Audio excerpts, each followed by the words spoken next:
Again, we welcome you and say thank you for being here this evening. The first item on our agenda is the consideration of the proposed agenda. You see that before you, and the consent agenda. Any questions on the consent agenda? Any member wishing anything to be removed from the consent agenda? If not, I'll entertain a motion to approve the consent agenda. Moved by Doug, seconded by Jackie. Discussion? All in favor of the motion say aye. Opposed no. The ayes have it. The motion carries. Construction update, Dr. Robinson. We have a ton of stuff going on right now at the high school, obviously. We were slowed down a little bit this week. There was actually an accident with one of the trucks as they were bringing one of our panels up. So we've had to slow down with the crane. They're hopeful that they'll be able to rebuild the panel by the middle of this week, into this week. When we get that back up, we should be able to finish up the panel work on the Performing Arts Center by the end of the week. That's our best guess on that. The rest of the projects have continued to move on. We should be having painters come in this week to finish up the mezzanine area, get those areas painted. We'll be waiting on the one classroom down the lower section until we can get the weight room moved. And the science classrooms up top have all been plumbed, sewered, gassed, everything ready to go. Should start pouring concrete on the south side. If they haven't already, we'll go there today to get those finished up as well. So the rest of it's moving along. We've got all the dirt moved out of the north end, ready for that. And then the heating and cooling that we're putting into the gym. All the vent work is done inside the gym, and they started outside. And the panels, or the platforms, I should say, where the units will go, those are already ready for with water, electricity, all those different pieces. Once the panels get down there around Labor Day, we should have the new units in and be moving forward. So while we're set back a little bit on the panel work in the parking lot area at the high school, the rest of the projects have moved on and actually got a little bit ahead. So any questions from the board on any of the construction? Yeah, everything is updated on the finance. You can see that, how much we've spent so much, how much we've spent so far on the project. It's got the FY21 year, then obviously the new year started in July, so you can see what we've paid so far on that, but we're still running just like we should. So. Questions? If not, the next item then is our Assistant Superintendent report, Dr. Method.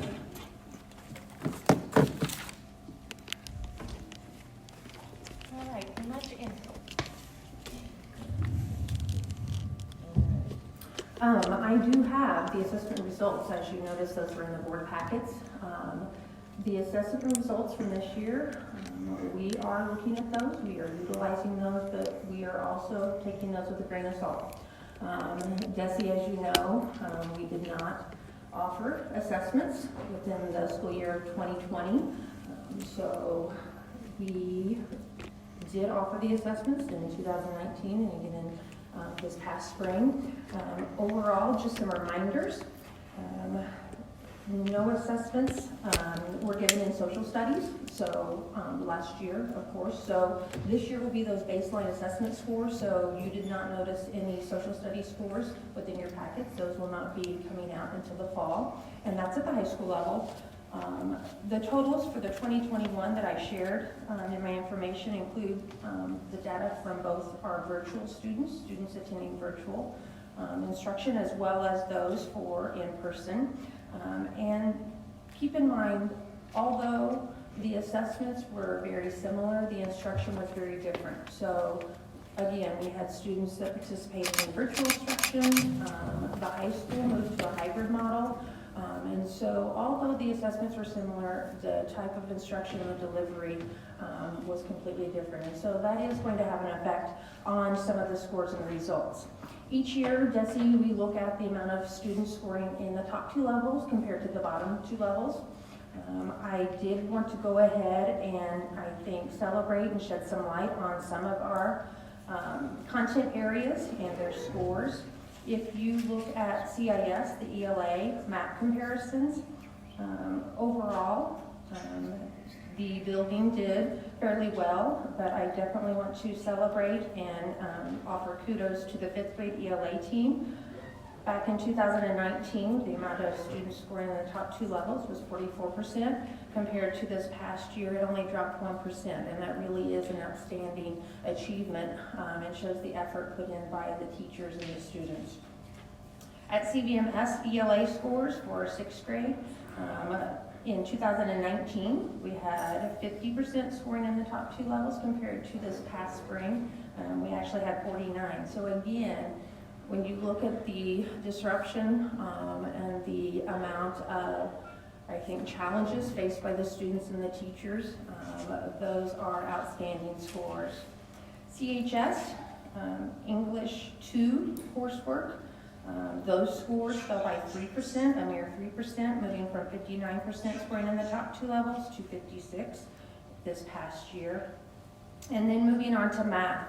So exciting times for 3rd grade math. They had 46% scoring in the top 2 levels back in 2019, and this year in 2021 they had 50%. So that was actually an increase in those amounts. And not to be outdone, but the middle school, 6th grade, again, witnessed increases of 2% in students when comparing our scores from 2019 to 2021. Algebra 1 at the high school actually increased their scores and their percentages by 1% of the students scoring in the top 2. And then finally, our 5th grade students, 5th grade science increased theirs by 1%. So again, kudos and congratulations. There are reasons for celebrations. It was a very challenging year, as you know, as everyone knows, with a combination of missing instruction the spring of 2020, and then followed by hybrid models and virtual instructions. And so congratulations to, our teachers. We are not disregarding, like I said, the scores, but we are looking at those. We will mainly use what's called item summaries that's provided to us from Jessie. The item summaries actually break down each and every question so the teachers have an idea of the standard that was assessed. They know whether it was a multiple choice question, a constructive response question. They know the level that that question was written at. And then this year, new to those reports are whether or not it was a priority standard. As you remember, Jessie came out and shared with us, these are priority standards that students have to know. These are things that you have to ensure that each grade level teaches and that we ensure that the students master. And so that will be a useful tool moving forward to assess our curriculum, identify where the learning gaps actually are, and we'll be able to use those reports for that way. So again, congratulations. Like I said, we're just taking those at face value. We are going to utilize that data and continue to move forward in providing, instruction based on those reports. A couple other things. This Thursday, we will be doing our mock intruder and reunification drill. This was something that we had planned for last year. The reunification piece, we are required, mandated to offer intruder training to our faculty and staff yearly. But another piece of that is the reunification. So it doesn't always have to be some type of an intruder. We could have a gas leak next to the school, have to evacuate the school. There could be, a natural disaster come through. We're pretty good at evacuating the building and those things, but we need to practice, we feel, reunification. So if we have to take the whole building, dump it, and reunify those students with their parents or family members and how to get them home. And so that will be what we're practicing on Thursday. And we will be, again, working with the local law enforcement. We've met with Camera Police Department and the emergency responders. And so that will be a lion's share of what we practice Thursday morning. You are more than welcome, board members are more than welcome to come and attend and kind of observe. Media, of course, Jimmy, you're welcome to come out. But we're hoping there will be some probably mistakes and some errors there. But that's the reason why we're doing that, is so we can plan, we never hope to use it, but we'll have the knowledge if we need to use it. So Are there any questions? Which building will it be in? I apologize. Which building will it be in? Actually, we will start at CIS and it will be the whole district. And then we will evacuate to Parkview. So, yeah, so that's where the reunification will take place. Thank you. Okay, so unless the board has questions, you've reviewed the building level administrative reports and our special services report. Unless you have questions, we won't ask you guys, unless you have something to add to your report, we'll just move forward then with our agenda. Thank you. Communications with citizens, teachers, or students. This is an opportunity, if there are any citizens, teachers, or students here, to provide input for the board. We have a policy that limits that input to 3 minutes per individual. So if there's anybody that would like to come forward to the microphone, give us your name and your topic, and you will have 3 minutes to present. Anyone? Yes, please. I would like to address the board. I'm sorry, I can't hear you. If you could come up here, please. Excuse me, I would like to address the board on the COVID item. The Okay, COVID item is. your name, please. My name is Don Lowenstein. Thank I'm you. a patron of the district. I would like to address the board on the COVID topic on the agenda, but unfortunately, that's below this section. Is it possible to move a citizen communication on the agenda after you guys discuss your COVID perspective? That is on the agenda, I believe, that item D, 13D or whatever. Is that possible?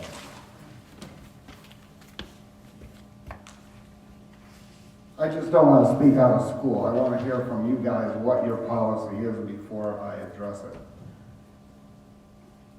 We could hear a report, but it's possible that the board would take action on that report, and then any comments would be moot. Seems out of turn to me, but if you insist, I will. What's the pleasure of the board? Would you like to hear the report, the recommendation, and then postpone the action on that report until after patron input? I'd like to hear from the patrons before we vote. Okay, so a board member has expressed that would like to hear from patrons before we vote. Sure. Is it my turn now? Yes, sir, it is. Okay, again, my name is Don Lowenstein. I'm a patron, got tons of kids and grandkids in the district. And I sent each and every one of you guys this morning some charts that reflect the condition of COVID in Clinton County, reflecting the number of cases per day, the hospitalizations, tests per day, and deaths per day. I trust everybody got those charts. They are all clearly showing a very steep uptick in all four of those categories in Clinton County as of today. I've researched various mitigation guidelines about going back to school, including the DESE guidelines, which rule the school board. I searched Children Mercy guidelines. I have snippets of those guidelines with me. I also researched the CDC guidelines, and they all claim their strategies and mitigation suggestions are based upon proven data. The policy on your website was gleaned for one or more of these. Excuse me. Most of your mitigation guidelines match the guidelines these authorities put out verbatim. However, your LEA, Local Education Authority, which is you guys, the school board, you provided your own mitigation strategies in parallel to those from the experts. Now, the experts claim that the number one mitigation strategy is vaccinations. You chose to omit that section from your strategies. Not sure why, but that's one of my questions. Why did you omit the number one mitigation strategy from these experts from your strategy? That's question number one. The number two most important mitigation strategy is proper mask wearing and universal mask wearing. You guys, in your LEA response, watered that down significantly to recommending masks. My question is number 2. Why is it watered down? Teachers who lead by example, can they choose to go without a mask? Last year it worked well. I'm curious, why the watered down mask mandate this year, complete opposite of last year? Number 3, I read about your 9% rule per building. First, I'm curious, what's the count? How many staff and or kids have to get sick to reach that 9%? If you're hovering on 8% and people are really sick, are you going to sit around and wait for 2 or 3 more to get deathly sick before you decide to revisit your policy here? That seems pretty reactive to me opposed to being proactive. And I mean, heavens forbid, what if we lose a couple of people? Are you going to wait until you hit these magic 9% thresholds to revisit this policy? What if a couple of teachers pass away? Don, We don't know. we thank you for your input. We did say that we had a 3-minute time, and your time has elapsed. Thank you. Thank you. Is there anyone else who would like to speak with the board?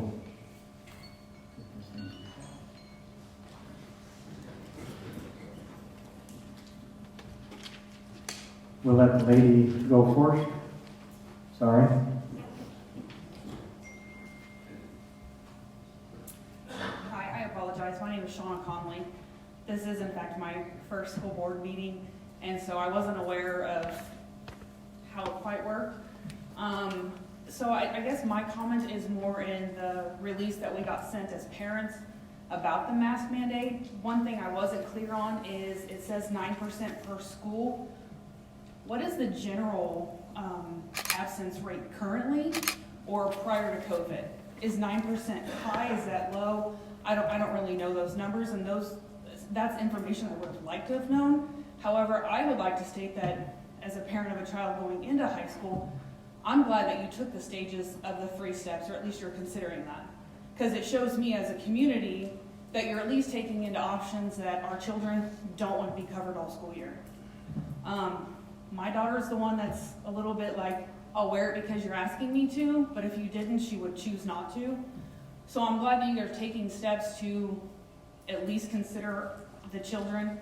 I do respect the gentleman's opinion as far as taking this seriously. I don't believe there's a single person here that doesn't take this seriously. I work for this community. I also take it seriously. But when it comes down to it, I think it's important that our children, do not come away from this school year saying, I had another experience of being covered up and silenced, and at what point do you as educators and the community of leaders and authority figures convince a child that they have to do what they're not comfortable with? If they are not comfortable wearing a mask and you are telling them, at what point does this child say, well, this authority figure told me I had to do this? Does it end at masks? Does it end at vaccines? Does it end at sexual assault? At what point does a child look at you and say, well, my authority figure told me I had to do this? So I appreciate the fact that you've taken into consideration the stages. I really did like that. My only concern is that 9% high or low to a normal absentee rate. That's all I have. Thank you.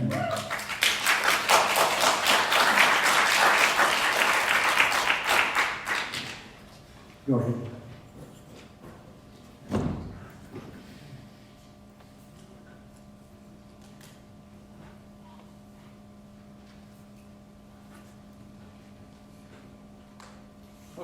My name's Ryan McKay. I have a daughter starting in kindergarten this year, so I will now fill every role that the school district offers: parent, former teacher, former student, obviously. And my first question is obviously the first question on everyone's mind every single day. What's best for our children, right? And I think the best thing for our children, number one, would be a consistent approach.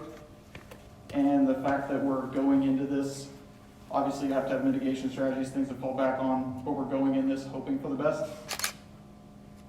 Kind of setting yourself up for regret, I would think. The next thing that I have a question about is why are we different from other area schools? For example, if our students travel to Kearney, will they be forced to wear a mask? Does that present situations where students don't have a mask because they are not required to wear one here? It's just a question. I'm curious what we stand to gain versus what we stand to lose. Obviously, people's wellness is on the line. People's life is on the line. Made some references earlier here as far as disruptions, challenges, lost years, things of that nature. There's only one way for us to really try to prevent that, and it would be to take the most precautionary approach from the beginning, I would think. Missing instruction is obviously not something that anyone in this room wants. It's not what's best for our children. I don't think that anyone in this room wants to put their child in harm's way. Comment was made about leadership. I believe leadership reflects character. Like they said, the kids are looking to us for leadership, right? But one thing I want to be careful about, when do we let our children decide what's best for them? I've got former educators in this room that helped me get to where I am today, and they put me in uncomfortable positions. They pushed me to grow in ways. They made me do things that I thought were inconvenient or that I did not agree with at the time. Were they as serious as contracting a virus? No. Were they things I didn't want to do? Yes. Were they things I complained about? Yes. They still made me a better person. I'm not sure what there is to lose from wearing a mask as a student walking in the door from day one. I think it's very evident what is at risk and what can be lost for not making it mandatory, because again, it's a bit of an all or nothing, right? You're looking to your leaders. If some of your leaders aren't wearing a mask, then it's just going to create more conflict, make this a more divisive situation than it already is somehow. So thank you guys for your time. Thank you very much. Is there anyone else who would like to address this topic or any other topic? Yes, please. I should say any other topic on the agenda. Let's clarify that.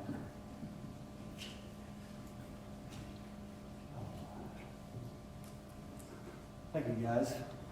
Dr. Robinson, I respect you, and I think I heard you on the radio last week. You let me know a lot that I didn't know about COVID, about the vaccine that had been around for a lot longer than I knew. But I disagree with the kids wearing masks. Everybody else is running around, going to concerts and restaurants and doing whatever they want. And I just feel like the kids really aren't spreading it much. I don't know what the ratio is for the kids. They seem to be not spreading it much, and I don't know of any deaths of kids. I got a question for you. What is the ratio for children death or children spread?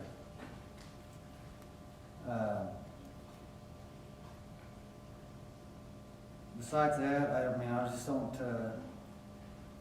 the teachers want to see the kids smile, and I don't want to see anybody harm from it, but it seems like the children aren't passing it along from last year. Maybe it was a mask, I don't know, but it seemed to go pretty well. There was no outbreaks. I know it's kind of bad again now, but I think the children need to not wear the mask. Thank you. Sir, I didn't get your name. Robert Rowe. Robert? Robert Rowe. Thank you, Robert. Thank you.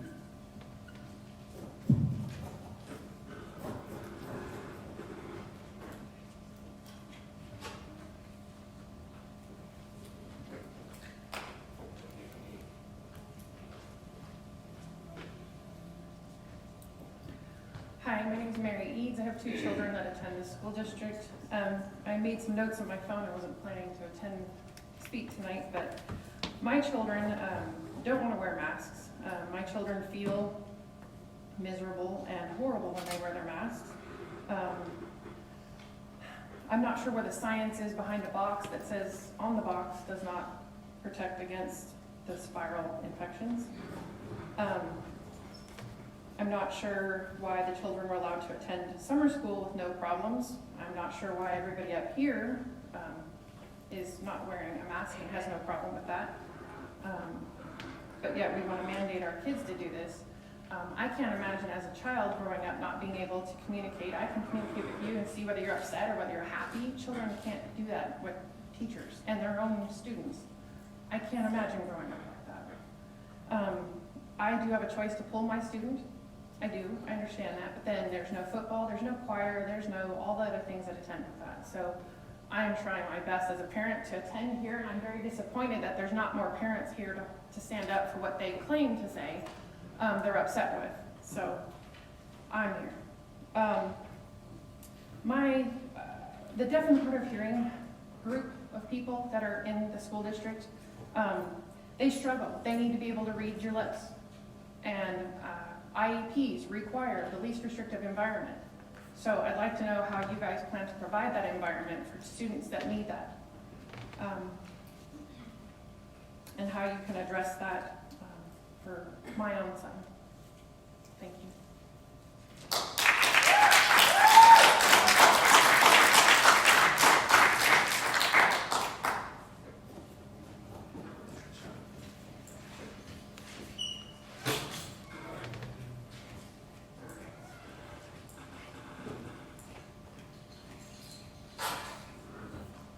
Hi, I'm Dalton Wheeler. Going into last year, being an 8th grader and now going into high school, last year when everyone was forced to wear masks, and I feel like none of the kids were actually happy or wanting to be at school, and no one was actually learning or paying attention as much as they would like to, because no one can hear the teacher or really listen to what they're trying to say. And the one concern I had was last year when we were all told to wear masks, and then by the teachers, and then the teachers would go up on their desks away from us, yes, but after them telling us to keep our masks on, and then them not having their mask on and sitting up in front of everyone in the classroom, not having their mask on was kind of upsetting, because there are adults and we should be looking up to them, and when they're told to do something and then they turn around and don't do it, it's kind of upsetting, because we didn't have a choice to do anything.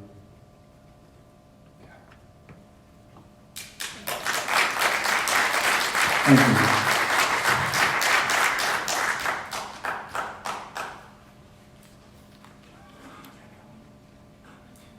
Hi, my name is James Coles. I've emailed all of you individually, so you probably have heard a lot of what I'm going to say here.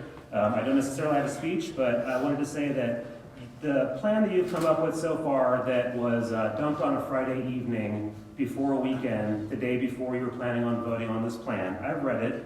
It's a good start. It's still a little misguided. One major assumption of your plan, and this is echoed throughout the media and through government organizations all over the country and all over the world, is that there's just this blanket statement that masks are effective. And the only evidence that we're given that this is true is anecdotal. There have been no clinical studies or peer-reviewed articles demonstrating any efficacy of masks for the transmission of communicable viruses. None. No one can produce it. It does not exist. The district put together this COVID committee to come up with this plan. I wasn't told about this committee. I wasn't told that there was a plan in development. I don't know if anyone else in the district was. And then, like I said, the plan was dumped on a Friday evening before you decided to vote on it. You, Dr. Robinson, mentioned that this has become a highly political situation. That might be one of the reasons why it gets so heated. because we are not included in this process, and we haven't been. So, some things about the plan. It's already been discussed. Where do these 9% and 20% thresholds come from? Where is the data? Did you guys do an exhaustive data analysis of year-over-year absences? What's the statistical significance of these numbers? What's the average? What's the mean? I'd like to see that kind of stuff. Did you just pull these numbers out of thin air? They kind of seem arbitrary, but I don't know that because I haven't seen anything. So what you guys want to do, obviously not in the green zone, but yellow and red, is impose a medical intervention on our children covering their faces. It's never been done before for any other illnesses in schools. Why this one? If you look at the CDC's own data, the death rate for children ages 0 through 18 for the past year and a half is 0.00x%. Out of 73 million children in this country, 0.00x% have died. 0.00x have been hospitalized. This is no different statistically from the flu. We don't do this for the flu. Why are we doing this now?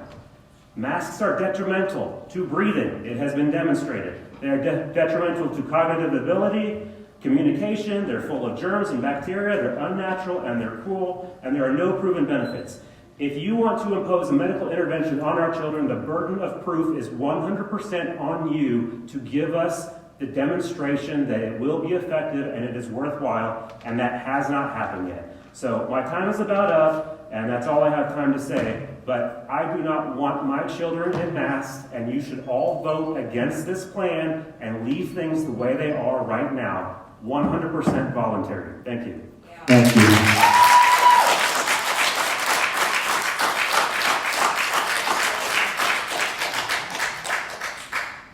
Other comments? What he said. The science.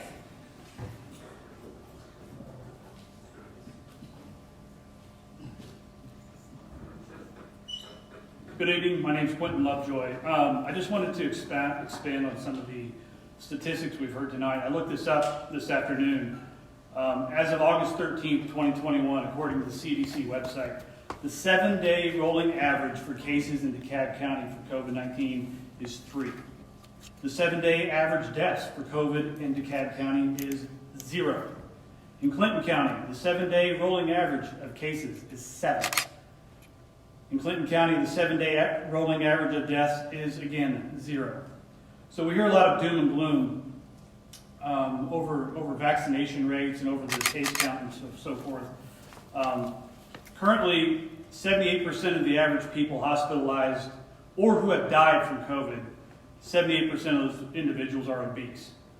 As to our school-age children, 4.2 million children have tested positive for COVID.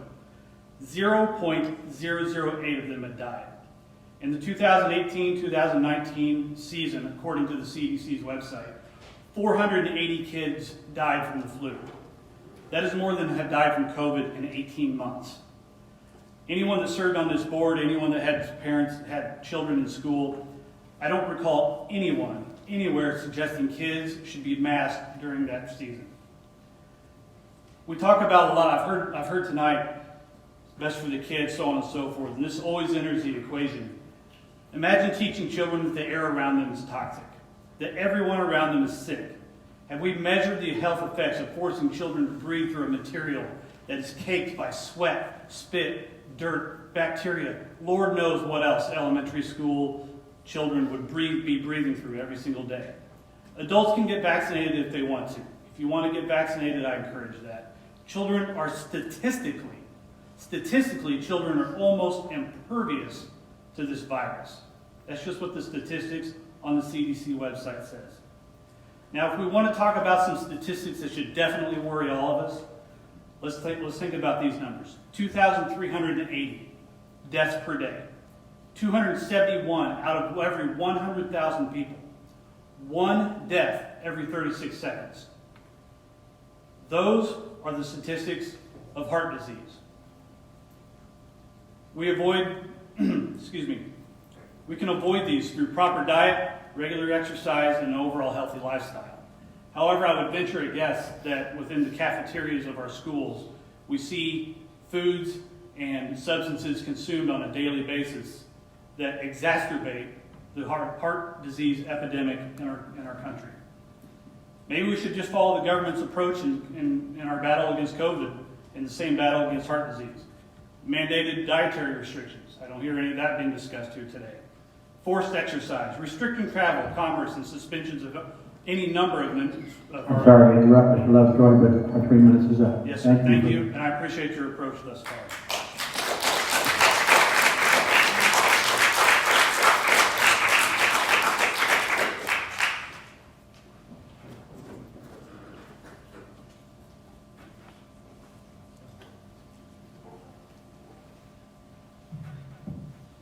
Hi, my name is Billy Bolenstein. I've got 3 kids in the school district, going to the 5th, 3rd, and kindergarten.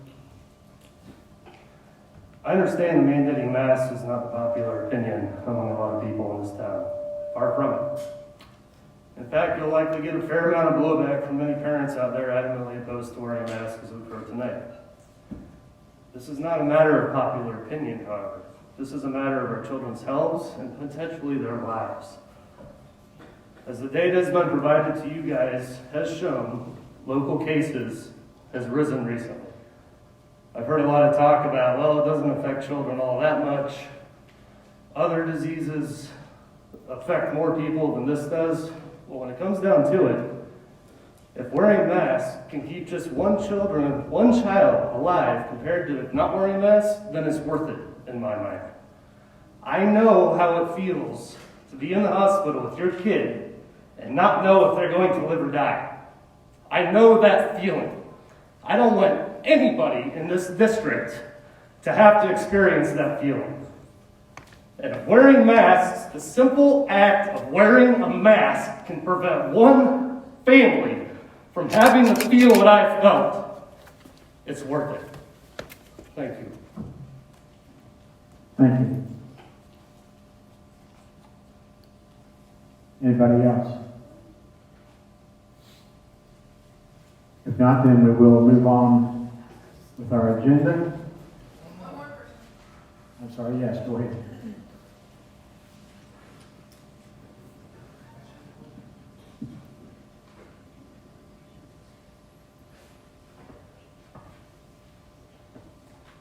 Hi, my name's Colleen Hardy. My comment to the gentleman before, I don't think that anybody in this room would have any problem wearing a mask if they were proven true, but they are not. As someone had said earlier, if you look on the boxes of the mask, they tell you right on the box, this does not prevent, it does not prevent anything. It doesn't prevent anything. So the masks that we're even being told to wear don't even work.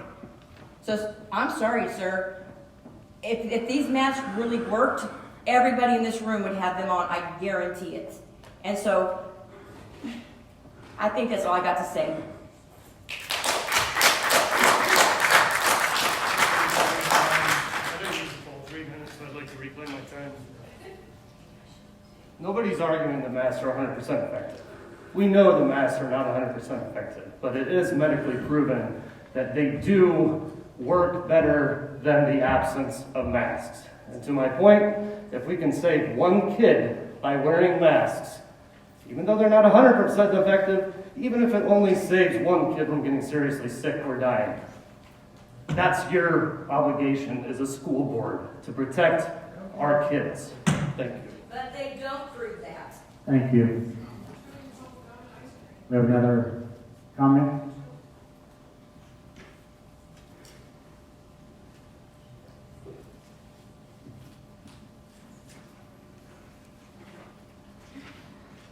I'm not even tall enough to use the mic. Hi, I'm Swedler. I have 3 kids in the district, and I have my son wore his mask all year long, came home with headaches almost every day, came home depressed, sad, upset, not wanting to go to school, not wanting to do anything because he has to wear this thing on his face. So what if my kid slips into depression and kills himself because he has to wear a mask? Are we going to save him?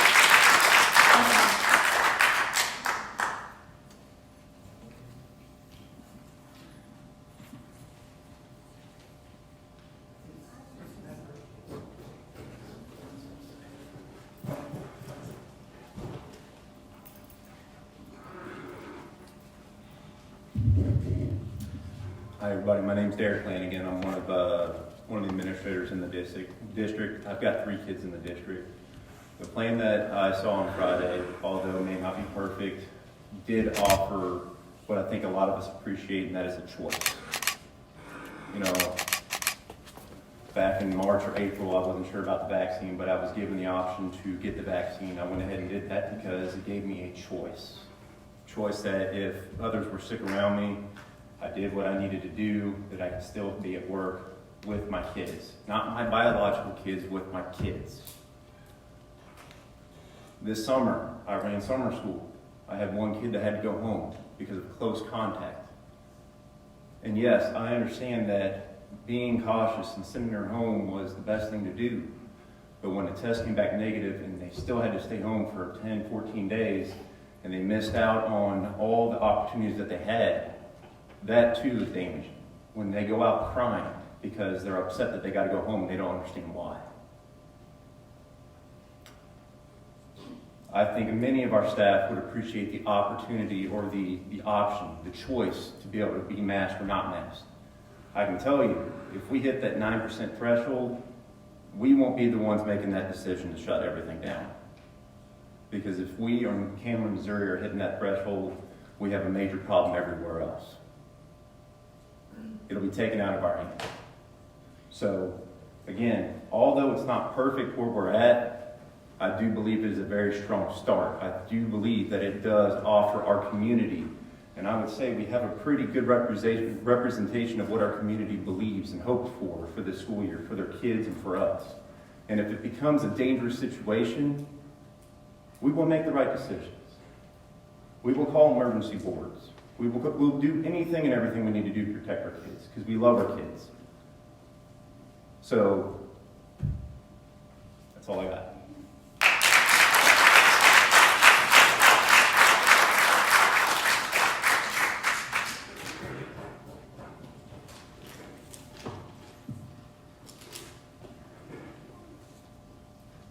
Hello, my name's Jessie Rowe. I have no intentions of speaking.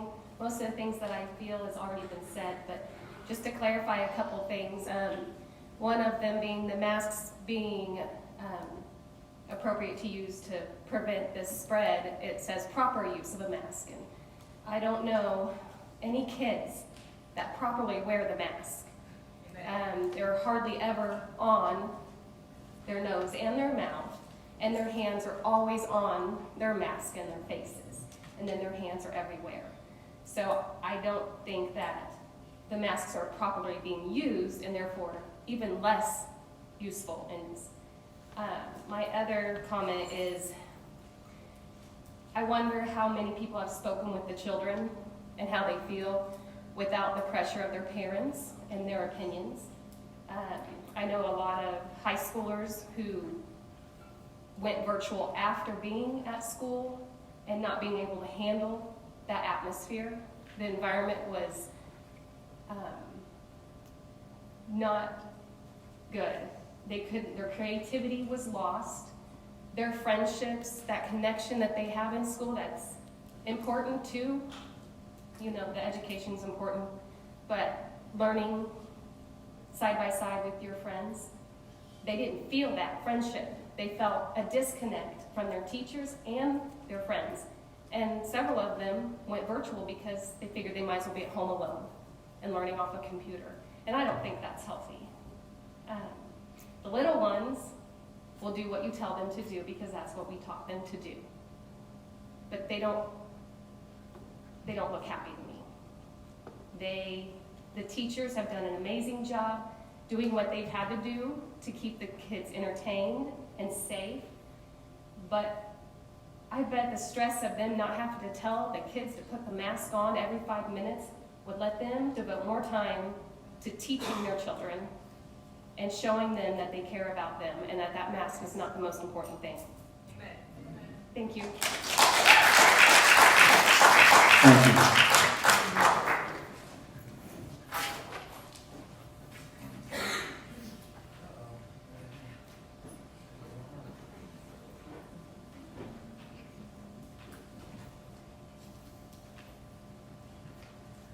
My name is Bob Kohler. I have 3 children in our district. The masks really affect the way our children interact with everybody.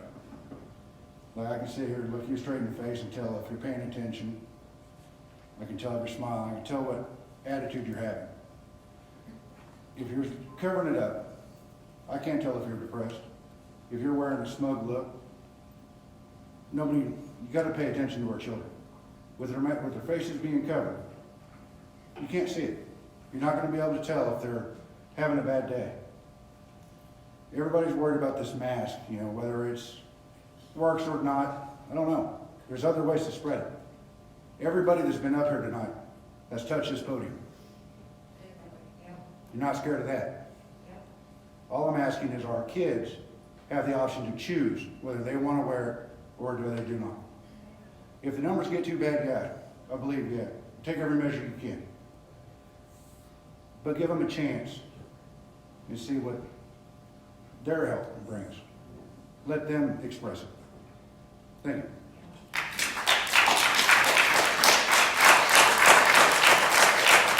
Thank you.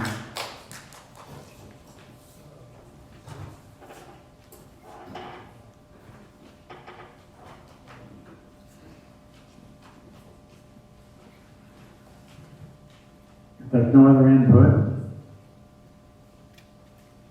then we will move on with our agenda.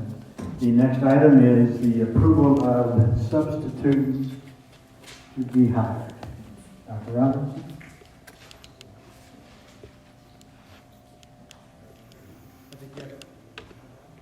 I think you have a list of substitutes in there. If you get a recommendation. Moved by Doug, seconded by Mary to hire the substitutes recommended. Any discussion? All in favor, say aye. Aye. Opposed, no. The ayes have it, and that motion carries. And then we have a substitute list that needs approval for the school year. Moved by Mary, seconded by Pam. Discussion? Hearing none, all in favor of the motion to approve the sub-list, say aye. Aye. Opposed, no. Ayes have it, motion carries. And we do have some personnel, paraprofessionals to be hired. Moved by Mary, seconded by Jackie. Discussion? Hearing none, all in favor, say aye. Aye. Opposed, no. Ayes have it, the motion carries. The COVID-19 Return to Learning Plan. Who's presenting? Are you, Dr. Robinson? Yes. Well, in your packet, you should have the Return to Learning Plan. What we've talked about is the 3 stages with green, yellow, and red, with percentages that go along with those.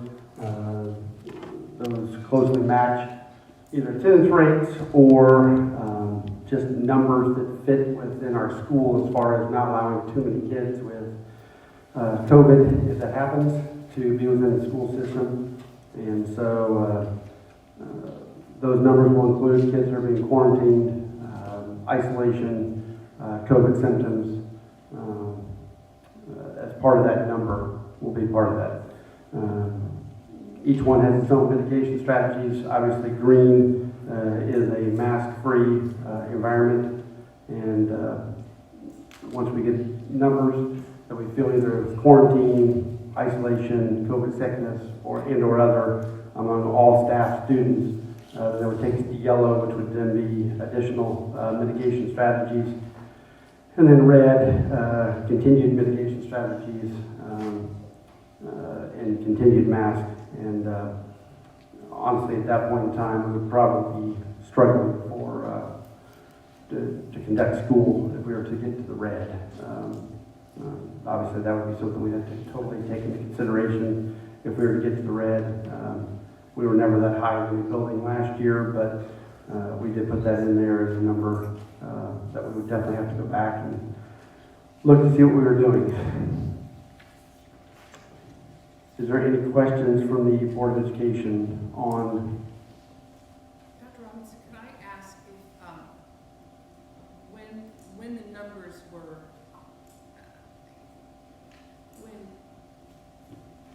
when the numbers were the percentages, can you share how those were settled on? Well, we looked 9% a couple different ways. 9% was kind of our average. We were from Clinton County last year, which is predominantly where our schools are located. So 9% was kind of an average throughout the course of the year when we went up and down, up and down. So we looked at that. That was obviously a county average. And so that was part of our number. We also looked at within the building, with an average, let's say, of 500 people in a building, that puts it at about 45 students. We knew last year we were quarantining, especially at the high school level. We were quarantining anywhere between 20 to 25 kids per one kid if they had COVID. So that would put us at 3 kids with COVID-related symptoms, and the rest being quarantined. And so that's where we kind of came up with the 9%. We did not want to. It's unfortunately a number. It's not one that we can definitively say 8% or 10% would be 1% or 1% better or 1% better less. But 9% was kind of a number we looked at where if we are starting to have problems in the building, that would allow us to act fairly quickly and maybe curtail it. So. And then when you're talking about the percentages, these are not percentages of people with COVID, correct? That is correct. These are people that are quarantined in isolation or COVID symptoms themselves. And so I'm interested in the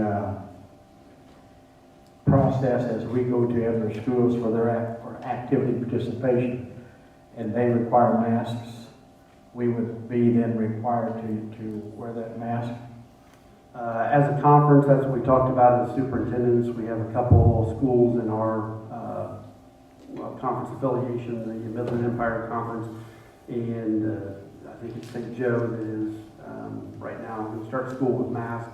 And then the other one is St. Pius that is not exactly sure what they're going to do at this point in time. They fall within Kansas City, but they could also take a religious exemption. But with the way we did that last year was pretty well as a conference we were able to stick with, everybody did the same remedial process. But if we were to go to school and play St. Joe Benton High School in volleyball, then they would be asking us to wear masks when we come to watch the ball games. So that would go the same for St. Joseph LeBlanc or St. Joseph Lafayette, and then possibly again St. Pius. So we would just be putting the word out if that's what they wanted us to do, and let everybody know to carry their mask.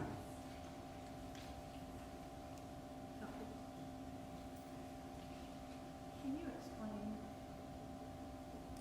I don't know. Oh, there it is. Can you explain what would cause a student to go into quarantine? There's a lot of different situations on that. Not wearing a mask could be one. If we have 2 students beside each other and one's wearing a mask, or one's not wearing a mask, the other one has COVID-like symptoms, that would most likely put the other student, not only the COVID student into quarantine, but it would also put the other student into quarantine. Close contact with maybe somebody from the household, maybe mom or dad picked it up from work and brought it home. And so even before they'll start showing symptoms, they usually quarantine. So that's another situation where they could be quarantined. Those are the 2 most likely situations where somebody would be quarantined, is because of like I said, not wearing a mask and being exposed to somebody with it, or being exposed at home or a relative of some kind.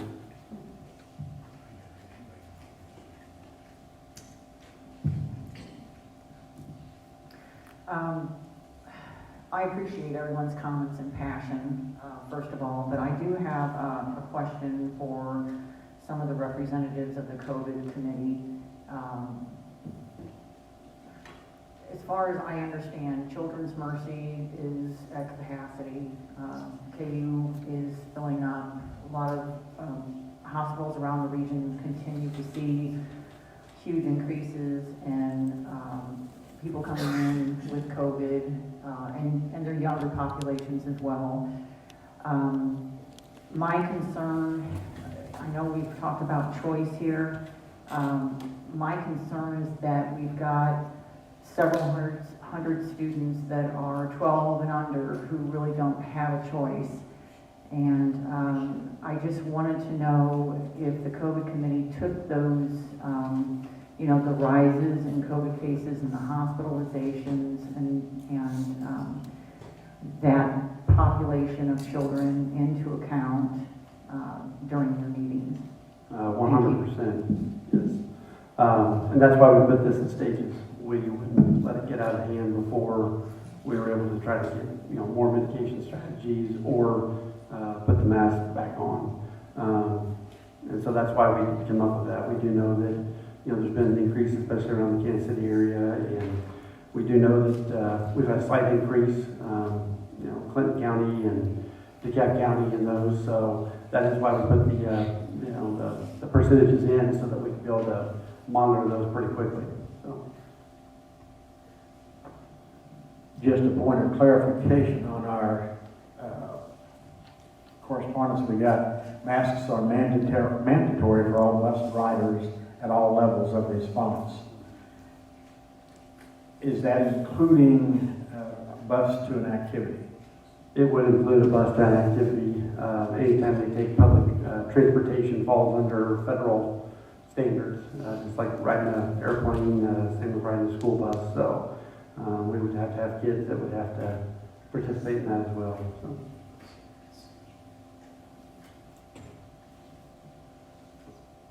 Just, Jackie, to address a question you asked about the COVID committee, and I know there were questions raised. I do want to say, as a member of that committee, meeting with our administrative team, our superintendents, every one of them is fighting for your kids. That conversation was passionate, it was well-reasoned, it was, there are so many different views on this, we all know this, and I appreciate all the input tonight, and it matters, it's important. But I have to congratulate every member of that committee for the conversation and the passion. Nobody in this room likes what's happening, wants kids masked, wants to be masked ourselves. Fortunately, we are able to be vaccinated, and so we have that mitigation absolutely in our favor. But I just want to share how proud I am of our administrative team. There was no mention of personal feelings about whether or not they liked anything. It wasn't about that. It was about how do we best teach our kids, how do we best keep our kids safe. And I'm grateful to have people like that fighting for kids in our district. And I felt it important to say that. So.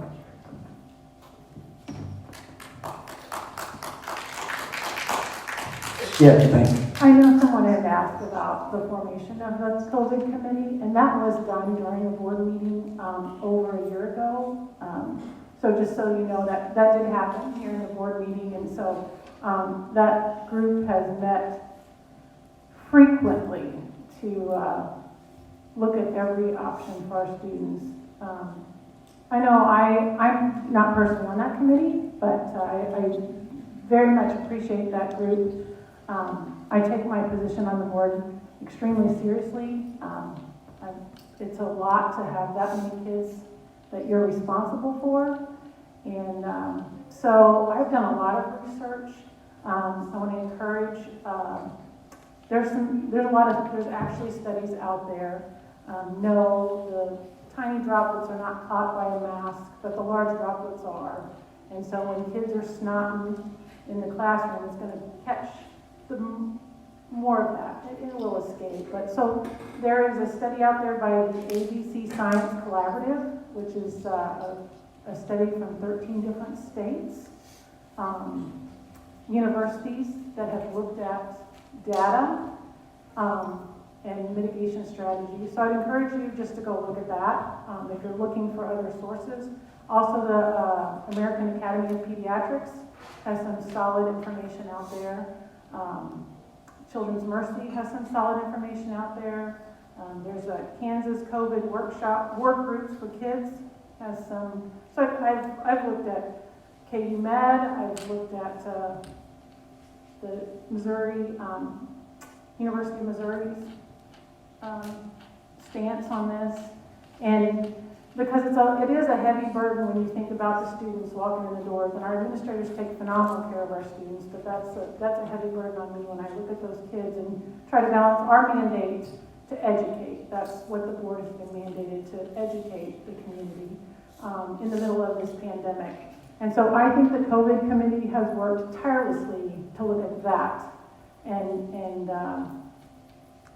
see what's best for our students. So I just want to say thank you for that. I know this actual complete document is not currently on our website because we haven't approved it yet. So I think the one that's currently on the website is from last year, possibly.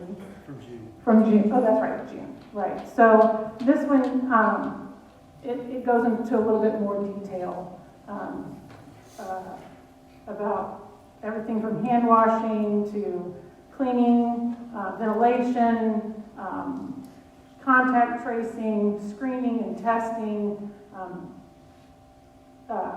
vaccinations are mentioned in here, accommodations for children with disabilities is mentioned in here. So I know a lot of those concerns, they have put a lot of time and effort into looking at all those different pieces for the students of our district. So just want to say thanks, like Ann said, for doing that. I think it's very thorough, and I appreciate the input from the community.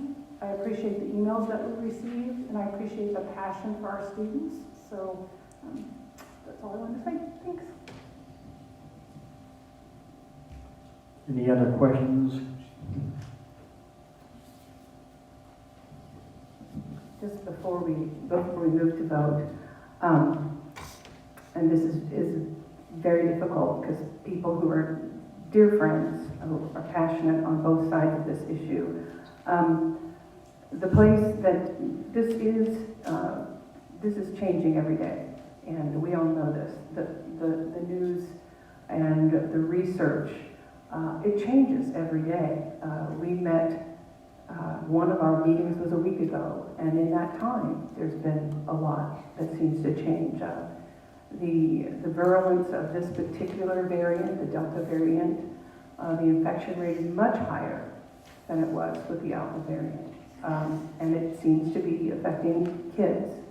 I know that one of the communications that we received from a patron referenced our mission not just to educate kids, but we pledge to educate them in a safe environment. And this is where I struggle, and I'll just be honest and own it. And I don't want my son to have to wear a mask.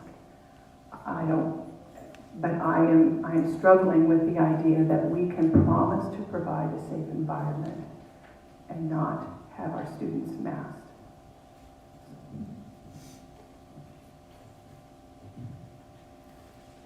Anyone else? And I would entertain a motion to approve the recommendation as received in your packet, updated August 16th, 2021, for our safe return to in-person services plan. So moved. Moved by Michelle, seconded by Mary. Any discussion? As president, I am allowed to make motions and amend motions, and so I would move to amend this document, page 3. Students and staff will be encouraged to wear masks at all times. To read, students and staff will be strongly encouraged to wear masks at all times. I offer that in the form of an amendment. Is there any second? Seconded by Pam. Discussion on the amendment to insert the word strongly encouraged to wear masks. Any discussion? Could you tell me again?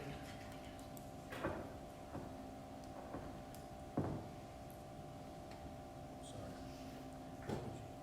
Would you tell me Again, what word you're replacing?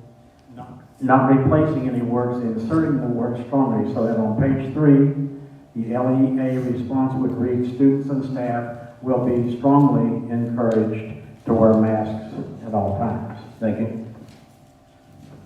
just inserting that one word. Discussion on the amendment. Discussion. Hearing none, we will proceed to vote on the amendment. Those in favor of inserting the word strongly, please raise your right hand. And those opposed? Pardon me? Okay, so the motion would carry 5 in favor, 1 no, and 1 abstention. Now, back to the main motion as amended, that we adopt the proposal from our COVID committee for the Safe Return to In-Person Services Plan. The motion as amended is before you. Is there any discussion? Discussion. Those in favor of the motion to approve the plan as amended, please raise your right hand. I count 5. Those opposed, please raise your right hand. I count 2. The motion carries 5-2.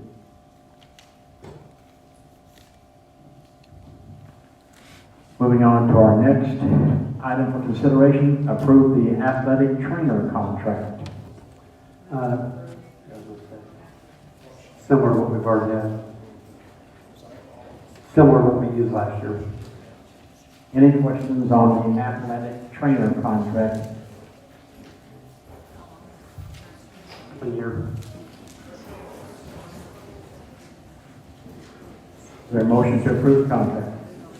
Moved by Jackie, seconded by Mary. Discussion. All in favor of the motion to approve the athletic trainer contract, please say aye. Opposed, no. The ayes have it, the motion carries. We're at the point now for board member comments. Any comments from any board members? Hearing none. I'm sorry. There we go. Hey, I just want to wish you guys the best getting ready to start the school year. And I hope you're coming back refreshed. And I'm looking forward to the school year. And I hope we have a successful one. And I'm really optimistic that maybe next year we don't have to talk about COVID, hopefully. So we can hope, right? But I appreciate everything that you do. And I know the high school is under construction. So Mr. Jones and Mr. Anderson, I wish you all the best as you work through that with the kiddos, but I think it will all be worth it. And so if the community hasn't been able to drive past the high school, you're going to see a lot of stuff happening over there. But I know that that is a different start to this year as well on top of everything else, but it'll be worth it. So hang in there, and looking forward to using all those new facilities when they get done. So, Yeah, thank you, and I think we all endorse that. Any other board member comments? Remind you that our next meeting is September the 20th. If there's no other business, this meeting is adjourned. Thank you.